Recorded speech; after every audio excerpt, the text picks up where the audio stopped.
Alors faux, les féculents ne font pas grossir, aucun aliment en particulier ne fait grossir.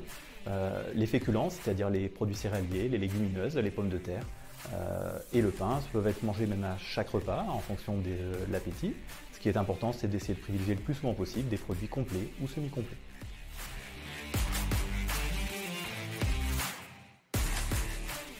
Alors on va dire vrai et faux.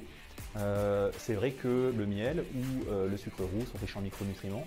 Pour autant, il faudra en manger énormément pour avoir des bénéfices.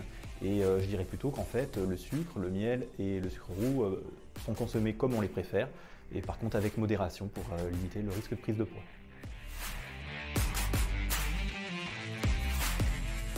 Alors c'est plutôt vrai, l'huile d'olive, au même titre que l'huile de colza, fait partie des huiles les plus recommandées pour la santé. Par contre, toutes les huiles et toutes les matières grasses peuvent être consommées dans un cadre diversifié et avec modération. Donc c'est faux, le calcium se retrouve également dans les fruits oléagineux qui sont aujourd'hui recommandés et dans des os qui sont naturellement riches en calcium, mais aussi dans les fruits et légumes.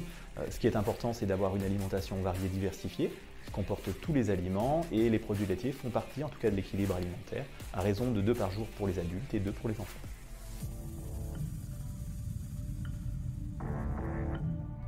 Alors oui, on peut tout à fait se passer des protéines animales à chaque repas. Ce qui est important, c'est d'avoir un apport en protéines au quotidien qui est adapté, qui mélange des protéines animales et végétales. La viande, le poisson, les œufs sont recommandés dans une moyenne à raison d'1 fois par jour. Les autres repas peuvent ne pas en présenter ou comporter des légumineuses par exemple.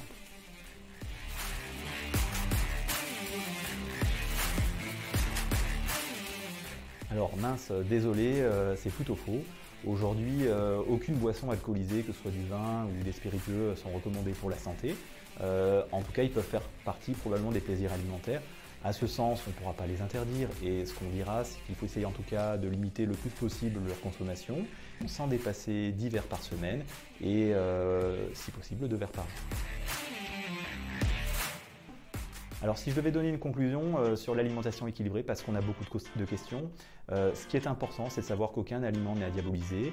Il faudrait essayer de manger le plus diversifié possible, tout simplement pour privilégier les aliments qui sont bénéfiques et limiter la fréquence ou les quantités des aliments qui pourraient présenter le plus de risques en santé en cas de surconsommation.